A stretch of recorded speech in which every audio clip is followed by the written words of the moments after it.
Bonjour à tous, j'espère que vous allez bien. On se retrouve aujourd'hui pour un nouvel épisode sur le podcast Dévotion. Aujourd'hui, nous allons parler de la restauration du cœur à travers l'adoration, à savoir comment l'adoration peut guérir les blessures intérieures et restaurer notre consécration.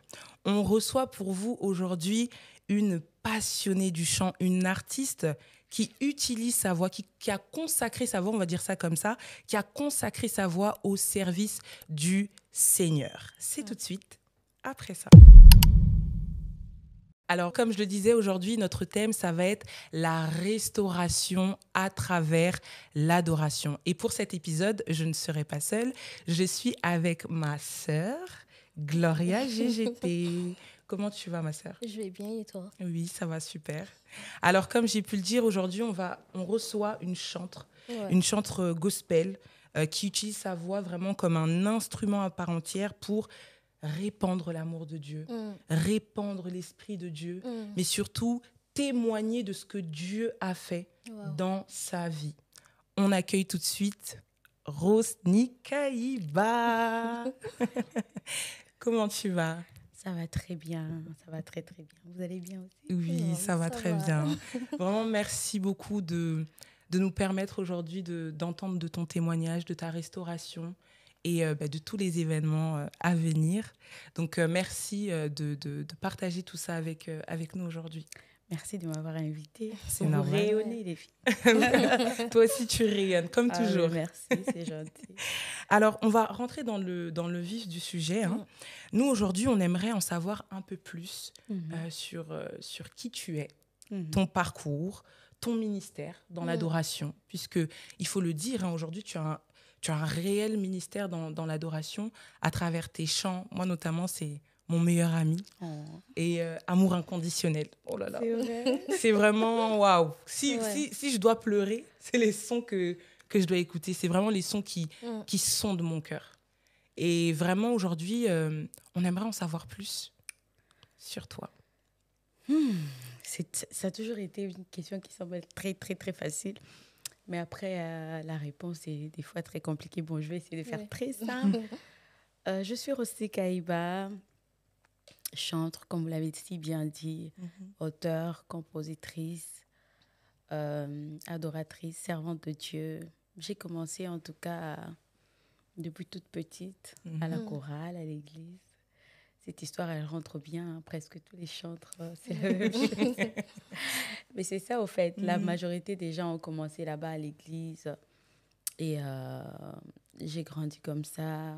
Très vite, j'ai compris qu'il y avait un appel de Dieu sur ma vie par rapport à ça. Ce n'était pas seulement un talent, mais c'était vraiment une mission que le Seigneur m'avait donnée. Et donc, j'ai commencé à diriger la chorale et j'ai grandi un peu. Après, en 2016, j'ai commencé à faire des moments d'adoration sur Facebook. En même 2016, j'ai sorti mon premier single, Matondo.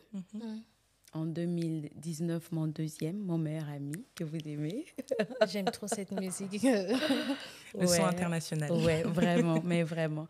En 2021, Nazo Bondelayo. 2023, Talatina. Et en 2024, mon album. Voilà un peu mon parcours. Je suis mère, je suis femme. Que je salue mon mari. Elle l'a bien. D'une princesse. Je suis mère d'une princesse qui s'appelle... Bébé Talatina. Exactement, puisqu'on a vu pendant le clip. Oui. Ambassadrice Majabou. Et puis voilà, entrepreneur. C'est un peu ça.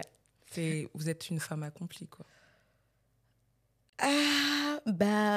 En voie d'accomplissement. Parce que je suis sûre que tous les jours, on devient meilleur. Tous les jours, si on met dans la tête je comprends le sens dont vous parlez, mais je trouve quand même que c'est important de toujours se rappeler que tous les jours, on apprend un peu plus. Si on laisse l'espace et on se dit que on n'est pas encore accompli, il y a toujours quelque chose qu'on peut faire mieux. Ça nous ouvre à se corriger, à apprendre et à devenir meilleur. Oui, Donc, exactement. je suis en voie d'accomplissement. Et merci beaucoup justement pour du coup la déclinaison de votre biographie en quelque sorte. Moi, ce que j'aimerais revenir sur, du coup, comme tu as pu le préciser, la sortie de ton album. Mhm. Un album qui est composé de 17 titres. Exact. Dont mon meilleur ami. J'ai encore dit Toujours. Très important. très important. Et en fait, moi, on a eu le temps, bien évidemment, d'écouter cet album. Avant cela, on a pu du coup regarder les 2 courts-métrages qui sont sortis. Et dans le 2e épisode, justement, à la fin, on vous voit le jour de votre anniversaire où tu promets à Dieu que je vais faire quelque chose pour toi qui sera en fait, qui représentera le chant de mon cœur. Et effectivement, quelques temps après, l'album sort. Exact. Donc moi, j'aimerais revenir sur ton témoignage, et j'invite d'ailleurs les personnes qui nous regardent aujourd'hui, si vous voulez en savoir plus sur le témoignage de notre sœur Rosny, allez regarder le court-métrage. J'ai regardé, j'ai dit « Oh, l'épisode 3, il n'y a pas d'épisode 3. » Mais l'épisode 3, c'est l'album. L'épisode 3, c'est l'album, justement, où on découvre les bontés de Dieu dans ta vie.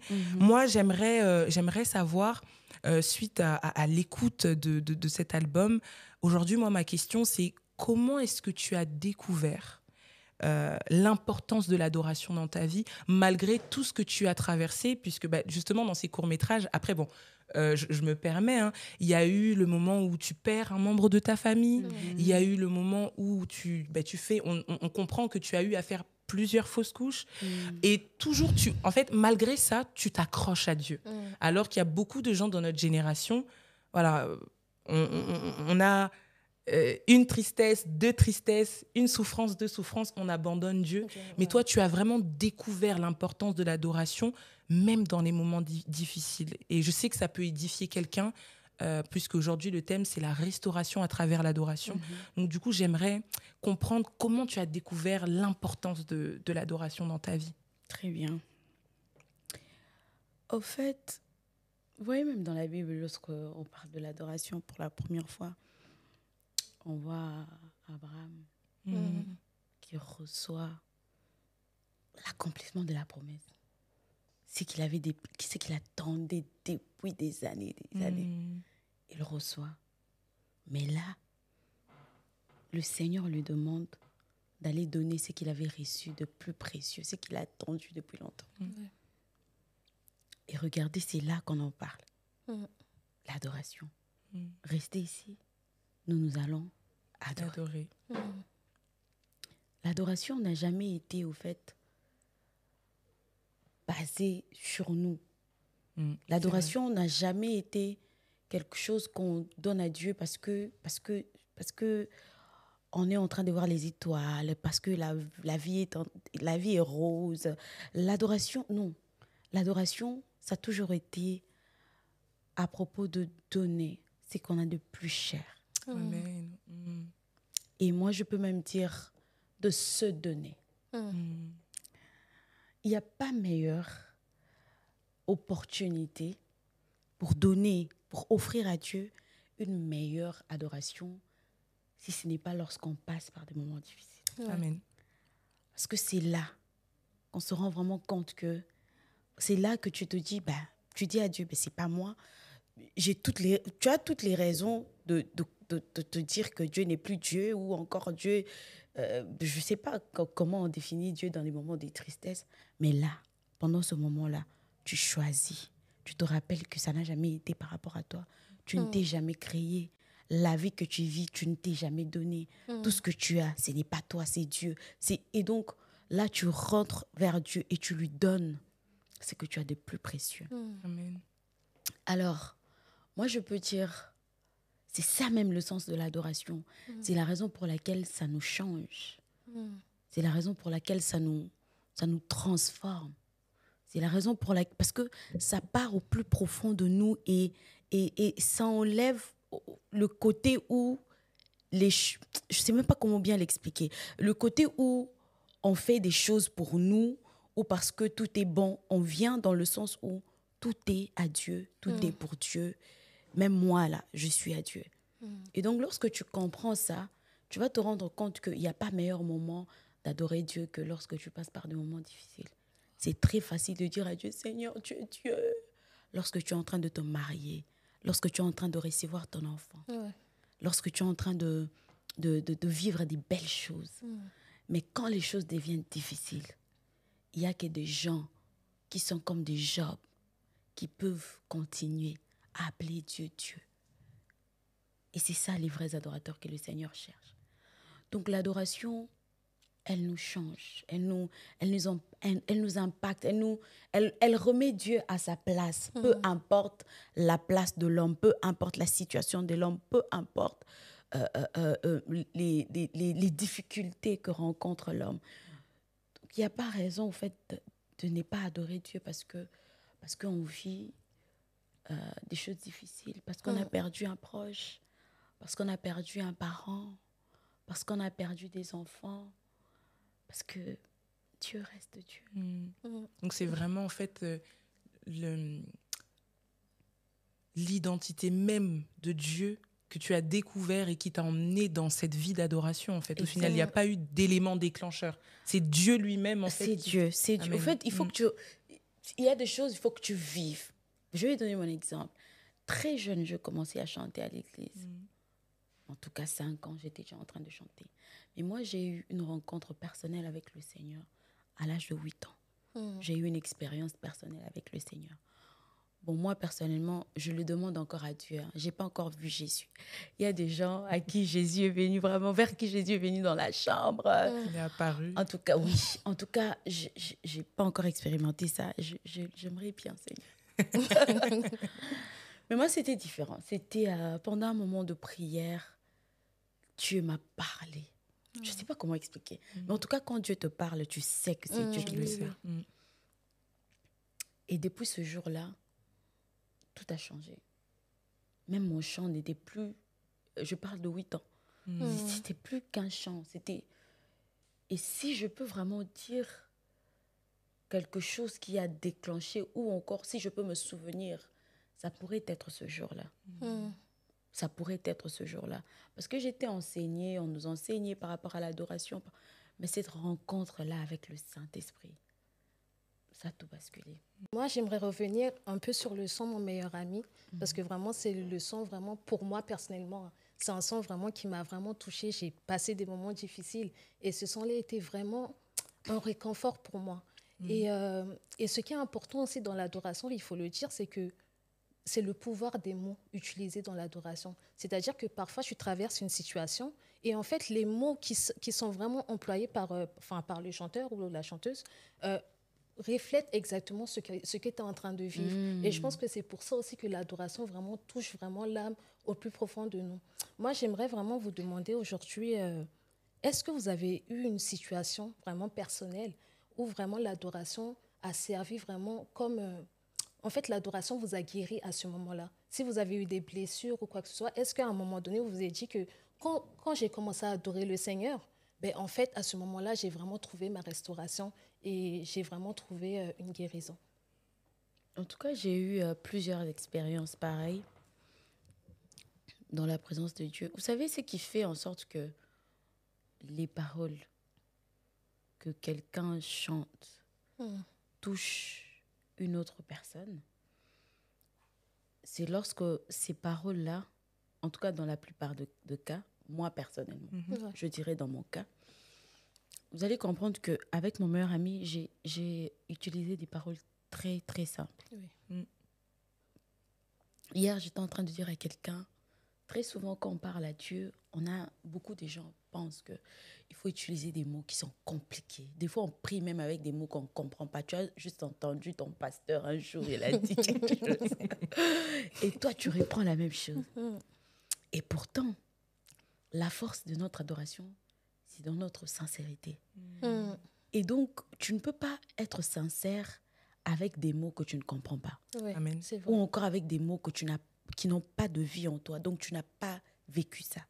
Moi, par exemple, quand je dis, quand la dépression a frappé à ma porte, c'est quelque chose que j'ai expérimenté. Et regardez ce que ça fait.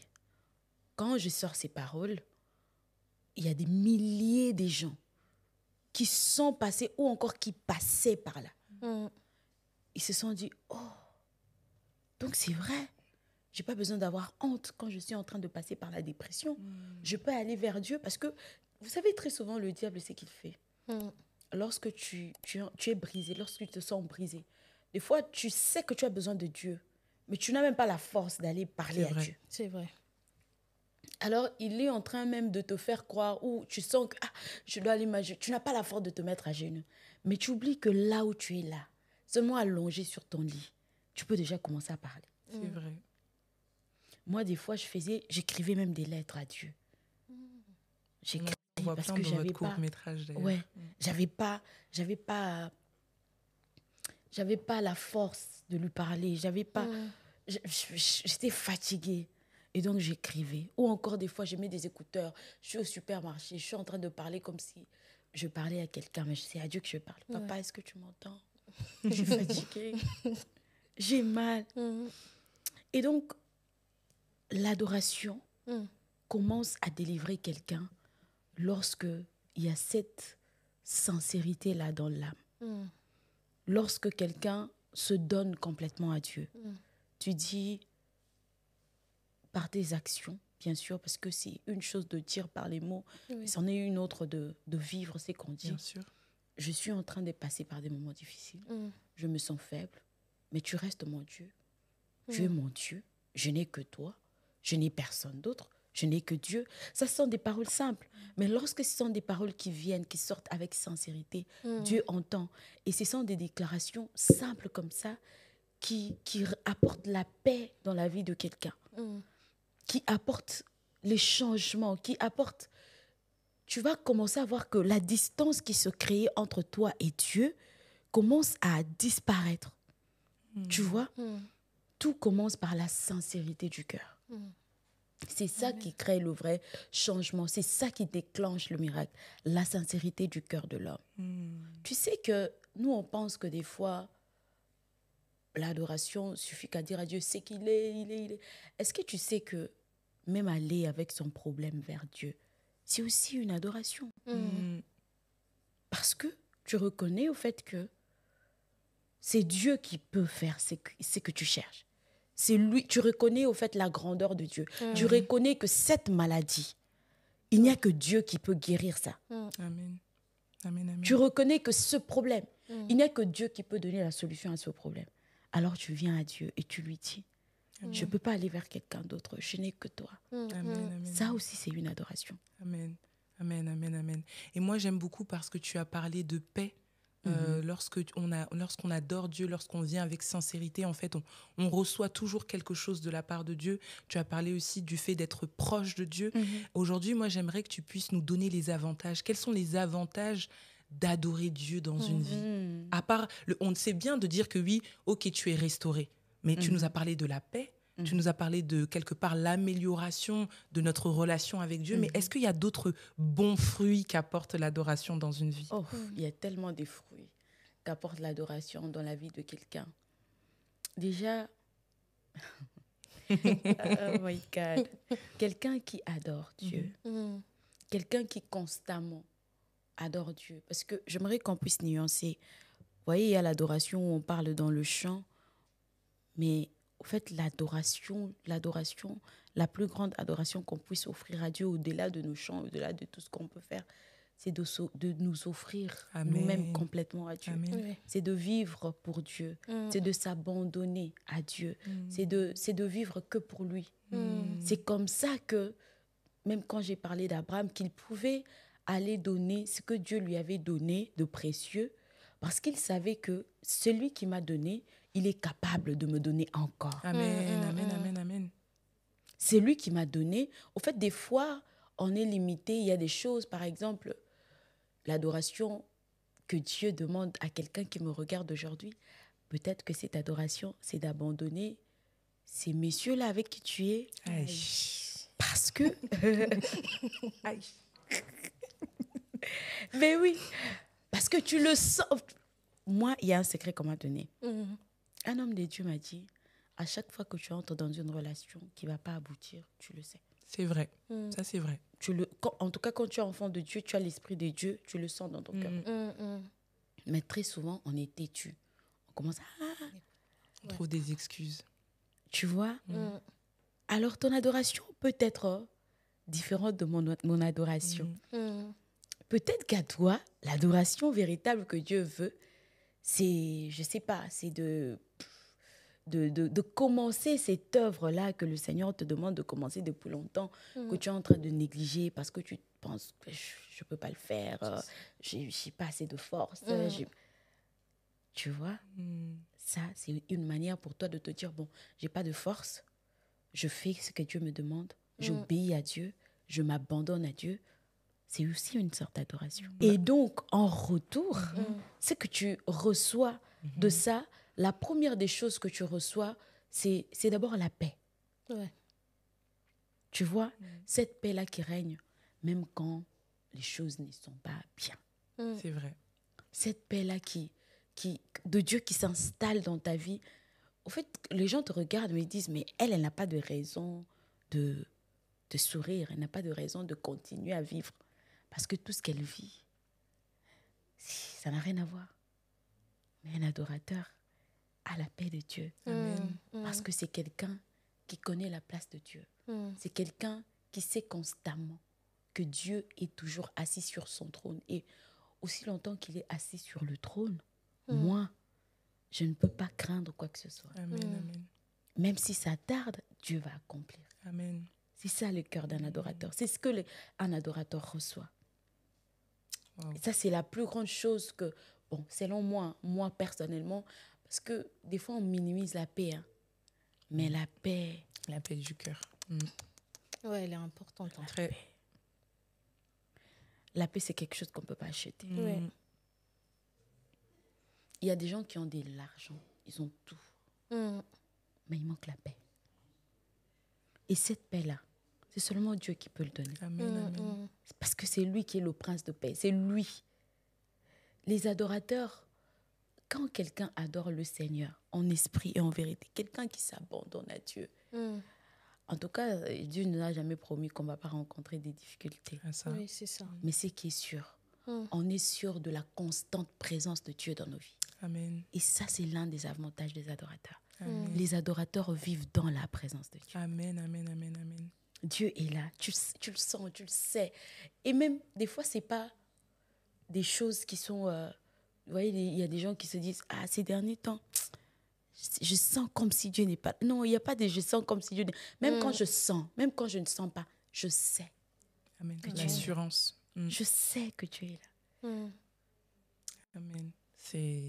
C'est très fort. Ouais, et La présence de Dieu. Ouais. La présence Et de ce Dieu. qu'il faut aussi retenir, c'est en fait, dans votre message, on peut retenir qu'en fait, ce qui compte le plus, en fait, c'est aussi vraiment la confiance en Dieu déjà, mais aussi se dire que, en fait, peu importe les situations qu'on va traverser, peu importe ce qui va se passer, en fait, Dieu il sera toujours là avec vous, avec nous, en fait. Et vraiment, aujourd'hui, moi, je voulais vous demander aussi, pour les gens qui nous regardent, pour les gens qui passent par des moments compliqués, comment eux, ils peuvent faire vraiment pour discerner la présence du Saint-Esprit dans leur vie. Parce qu'il y a des gens peut-être qui n'ont pas forcément de relation avec Dieu. Il y a des gens qui passent par des moments difficiles, ils prient Dieu, mais ils ne voient pas forcément la manifestation de Dieu dans leur vie. À quel moment on peut se dire que là, c'est vraiment le Saint-Esprit qui est en train de me parler? Comment la personne elle peut faire, en fait, pour discerner cela? Je pense qu'il n'y a pas de formule magique. Oui. Chacun, Dieu fait à sa manière. Oui. Il y a des gens qui entendent Dieu d'une voix audible, il y a des gens qui le sentent. Mais en tout cas, ce qui est sûr, lorsque Dieu te parle, Oui. si tu es attentif, ce qui est sûr, tu vas cerner que ça, c'est pas moi, c'est Dieu. Amen. Ça, c'est pas moi. Ça vient pas de moi. Il faut demeurer dans la présence de Dieu pour comprendre le langage de Dieu. Oui. Yes. Il faut chercher Dieu. Pourquoi la Bible dit que ces brebis entendent et ils reconnaissent sa voix? C'est parce que ils restent avec lui. Ils passent du temps avec lui. Ils entendent lorsqu'il parle. Et ils se familiarisent avec la voix du berger. Et donc, on ne peut pas arriver à comprendre Dieu, à entendre Dieu, si on ne reste pas dans la présence de Dieu. C'est vrai. C'est une chose de prier, c'est une chose de chercher Dieu, mais c'en est une autre de chercher Dieu avec persévérance. C'est ça. De chercher Dieu, tu vois, non, j'attendrai jusqu'à ce que. Parce qu'il y a des fois, on veut chercher Dieu, mais on n'est pas assez disposé. Hier encore, j'étais en train de lire. Et je vois des femmes comme Catherine Coleman. Vous connaissez Catherine? Non. C'est une femme qui a servi Dieu, que le Seigneur a utilisée puissamment. Elle était américaine. Elle faisait des campagnes où des milliers de personnes venaient, des malades de partout dans le monde, qui venaient et qui recevaient de la guérison de la part de Dieu. Et je me demande, mais Seigneur, qu'est-ce qui fait? Je sais que des fois, vous me posez des questions. Je ne vais pas directement à vos réponses. C'est pas grave, on veut comprenez recevoir. l'orientation dans laquelle je vais. Mais Seigneur, qu'est-ce qui fait en sorte qu'il y a des femmes comme ça? Il y a des gens comme des Heidi Nabala. Vous connaissez Heidi Nabala? Ah, Heidi Nabala est congolais. Lui aussi. Un jour, d'ailleurs, je vous raconte son histoire. Il a chassé, il a prié pour quelqu'un, chassé un mauvais esprit, c'est ça. Hein? Et l'esprit, au fait, lui a dit, toi, t'es qui, au fait, pour me chasser? Il était révolté. Il a dit, non, je vais chercher Dieu.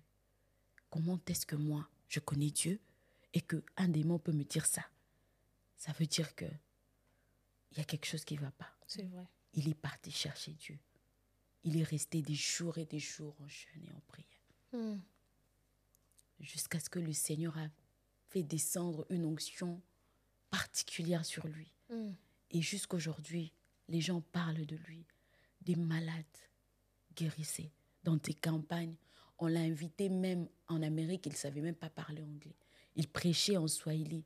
Il parlait. Imagine-toi quelqu'un qui vient pour prêcher.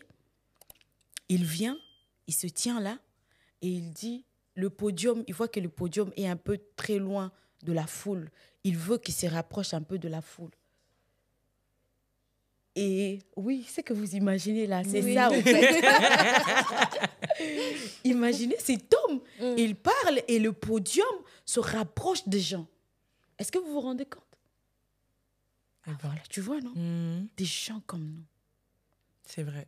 Des gens comme nous. Qu'est-ce qui fait que ces gens-là sont arrivés à ce niveau-là, d'expérimenter la gloire de Dieu jusque-là? La soif.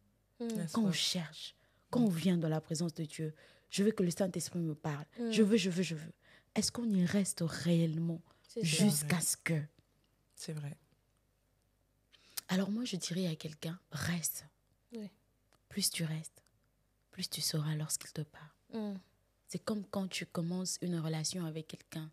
Quand tu rencontres quelqu'un, pour la première fois, vous parlez, vous échangez de numéros. Lorsqu'il va t'appeler, tu peux demander c'est qui. Mais quand vous commencez à parler, même quand il t'appelle avec un numéro inconnu, quand il dit allô, tu dis ah, c'est toi. Plus tu restes, plus tu le connais et plus tu vas reconnaître sa voix. Amen. Waouh. Moi, je suis bénie. Hein. Même moi. Beaucoup. Le Seigneur me parle beaucoup à travers toi aujourd'hui. Et j'aimerais du coup profiter de ta présence, si c'est possible que tu puisses regarder la caméra qui est juste là-bas et parler aujourd'hui à une personne qui traverse un moment difficile, qui n'arrive pas, comme ce que tu nous as dit tout à l'heure, à s'approcher de Dieu, à faire comme toi. Dans les moments où c'était les plus compliqués de ta vie, tu as réussi à t'approcher de Dieu et tu as aujourd'hui expérimenté de bons fruits.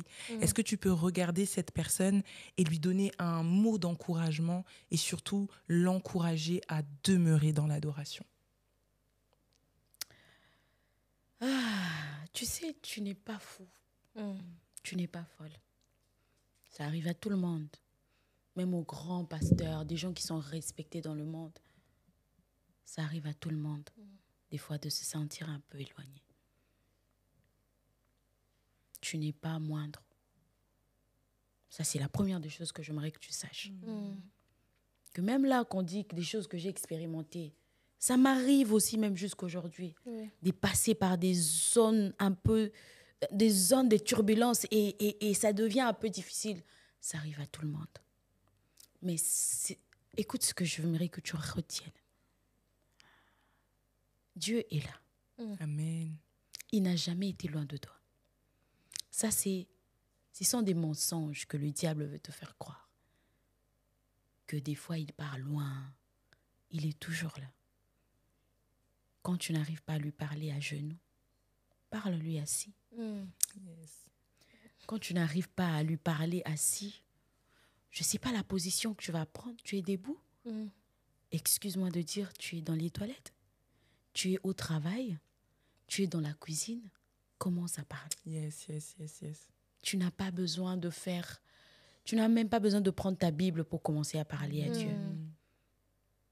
Commence d'abord à lui dire, Seigneur, est-ce que tu me vois? Je sais que tu es là. Il est là avec toi. Et tout ce qu'il veut, c'est de parler avec toi. Crois-moi, il te comprend mieux que toi-même. Yes. Tu penses que quand tu vas parler, il va te juger? Non. Il te connaît mieux que toi. Amen. Il ne va jamais te juger. Il veut que tu commences à lui parler. Et même maintenant, là, pendant que je suis en train de te parler, il veut que tu ouvres ta bouche et que tu commences à parler. Amen. Pendant que je parle, tu vas ressentir la paix de Dieu dans ton cœur. Pendant que tu parles, tu vas ressentir la présence de Dieu là où tu es. Il va te montrer qu'il est là parce qu'en réalité, il n'est jamais parti loin de toi. Yes. Wow. Parle-lui. C'est ce que le diable fait. Il nous fait croire que Dieu est loin. Il nous fait croire qu'il ne va pas nous écouter. La Bible dit, si vos pères, aussi mauvais qu'ils soient, si eux, lorsqu'on leur demande du pain, ils ne nous donnent pas la pierre. Lorsqu'on leur demande le poisson, ils ne nous donnent pas le serpent. Qu'en est-il de Dieu qui est dans les cieux? Amen. Le bon Dieu. Est-ce que Dieu va accepter que tu demeures dans le péché sous prétexte que tu as beaucoup péché? Parce que tout ce qu'il veut, c'est toi, que tu sois sauvé. Yes. Relève-toi si tu tombes. Ça arrive de tomber. Relève-toi. À chacun son histoire. La femme dont je viens de vous parler, Catherine, cette femme était divorcée. Une femme qui était mariée et qui a divorcé. Mais que le Seigneur a quand même utilisé d'une manière extraordinaire. Yes. Et lorsque vous lisez la Bible, vous voyez au fait, à chaque fois, des gens que le Seigneur a utilisés puissamment, ce sont des gens qui étaient normalement non qualifiés. Non qualifiés. C'est pourquoi même le diable veut que quand on pêche, qu'on rentre plus vers Dieu, parce que ça nous qualifie encore plus d'être des instruments que Dieu peut utiliser pour démontrer aux hommes que lui, il peut se servir des choses qui n'ont plus de valeur. Parle-lui.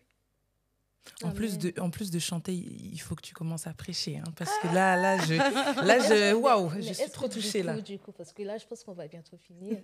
Est-ce que du coup, on peut au moins écouter un peu votre voix, que vous chantiez un peu Mon meilleur ami, s'il vous plaît. C'est vrai?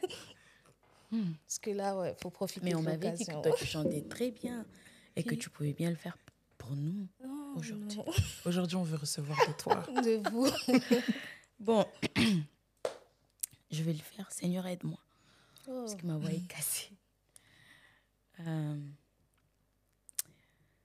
Mon meilleur ami, mon ami de tout le temps, toujours prêt à me consoler. Nabetelo lisolo, ya camarade nangai. Azalaka lisusu camarade te. Akoma na ye famille nangai. Il est mon meilleur ami.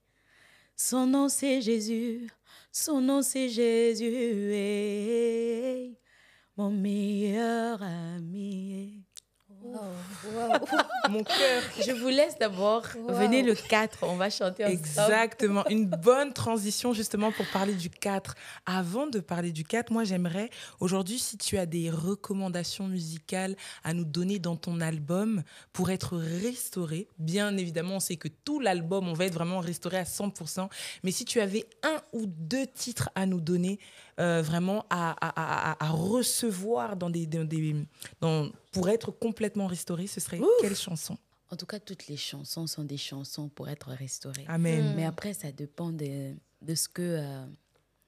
ça dépend de... je sais pas, des moods, des circonstances. Bien sûr, et de bien toutes sûr. ces choses. Déjà, si tu as besoin du mariage, là, si tu as besoin de te marier, tu as besoin de changer de côté. Hein? Il y a une chanson pour toi. Ça s'appelle « Changer de côté ». Hein? Là, c'est des gens... Et, au fait, j'ai lu les commentaires. Il y a des gens qui disent « Mais, maman Rosny, comment ça, à quand pour nous, la chanson des célibataires ?» J'ai dit « Mais vous n'êtes pas prophétique. On vous dit « J'ai changé de côté ». Tu penses que pour dire « J'ai changé de côté », tu dois déjà changer de côté. Des fois, il faut le confesser avant que ça se réalise dans ta vie. Donc, il y a des chansons comme ça qui parlent du mariage. Il y a des chansons qui... Si tu es malade, il y a des chansons comme Yo Yahweh où je dis quel est le nom de cette maladie que Dieu ne peut pas guérir. Il y a des belles chansons, il y a des puissantes chansons. Moi, personnellement, Amour inconditionnel. Voilà, tu peux dire... c'est quoi encore que je dis dans Amour inconditionnel? Bambala mosu sole kisanga, nandela ya moto. À première vue, j'ai cru que tu ne m'aimais pas. Oh là là. Je vais interpréter. Je suis en train de dire, il y a des fois que tu m'as fait passer par le feu. Et en regardant, j'ai pensé que tu ne m'aimais pas. Or, tu me voyais comme de l'or. Wow. Et tu devais me faire passer par le feu. Exactement. Pour que tu me donnes plus de valeur. Vous voyez? Oui. Il y a des chansons comme ça. Il y a plusieurs chansons. Il y a une chanson que j'aime beaucoup qui s'appelle « Toi seul est Dieu ».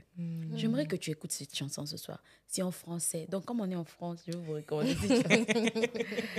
Cette chanson dit « Aucun autre nom nous a été donné, ni sur la terre, ni sous la terre, ni dans les cieux. Toi seul est Dieu. Toi seul règne à jamais. » Dans cette chanson, tu déclares le règne de Dieu. Amen. Dans ta vie. Yes. Si je continue, c'est 17 chansons-là que je vais te donner.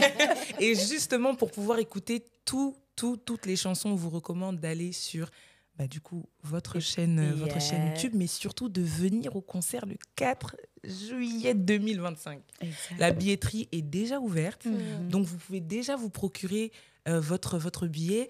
Qu'est-ce qu'on va recevoir ce jour-là? Qu'est-ce qui va se passer réellement?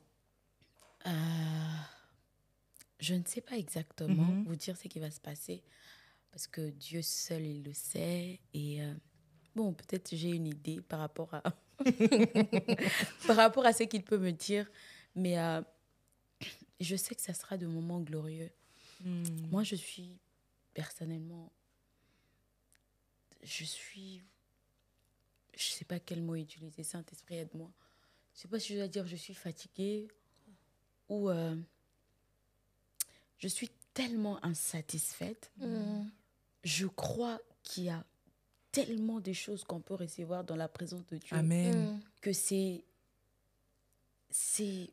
incompréhensible pour moi de dire que je suis allée à une rencontre des enfants de Dieu, que ce soit un concert, que ce soit un moment de culte, et de rentrer de la même manière. Ah, c'est impossible. C'est inimaginable. Il y a des malades que Dieu veut guérir. Yes. Il y a des gens qui sont condamnés, que le Seigneur veut. Et il n'y a pas une meilleure place que dans la présence de Dieu pour vivre ces choses. Ces choses, ce ne sont pas que des choses qui sont écrites dans la Bible. Le Seigneur même lui-même, il a dit, vous ferez même plus que moi. Et ça, ce sont des choses que mon cœur désire, de voir le cadre des malades guérir. Pourquoi pas les gens qui viennent avec des chaises roulantes et qui rentrent en train de marcher. Yes. Ça, ce sont des choses qui sont encore disponibles pour nous. mais aussi de la bonne musique, de l'art, parce que Dieu mérite l'excellence, beaucoup d'excellence dans la musique. Mais ne vous étonnez pas si ça ne se passe pas de la manière dont tu l'imagines. Parce que je suis certaine que Dieu va nous surprendre, mais agréablement. Yes, on reçoit et on est vraiment, vraiment, vraiment bénis d'être avec toi aujourd'hui. Comme notre sœur Osni a pu dire, ne me manquez pas le 4. Moi, en tout cas, je vais venir même avec ma chaise. Je vais venir avec ma chaise, mon sac de couchage. Je dors le 3 au 4. Comme ça, je serai là, je rentre. Vraiment, merci encore beaucoup d'avoir accepté notre invitation. On a été bénis et on a reçu ce qu'on devait recevoir aujourd'hui. Que le Seigneur continue à faire de toi cet instrument qui bénit le monde entier, parce qu'il faut le dire, il faut le rappeler.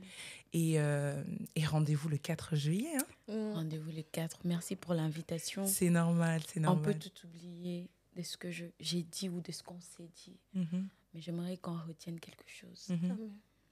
C'est que la présence de Dieu est là, disponible pour nous. Exactement. Dieu a besoin des jeunes comme nous qui sont prêts à payer le prix pour vivre les surnaturels. Yes. C'est là. Il y a beaucoup de gens qui ne croient plus. Ces gens-là ont besoin de voir des miracles s'accomplir. Imagine, toi, tu rentres dans un métro où il y a des gens qui ne croient pas. Je sais, aujourd'hui, beaucoup de gens ne croient pas. D'ailleurs, j'étais étonnée. On m'a dit qu'en France, il n'y a même pas 1% de chrétiens. Et donc, imagine, toi, tu entres dans un métro, tu commences à parler de Jésus et les paralytiques commencent à marcher. Et ça ne se fait pas.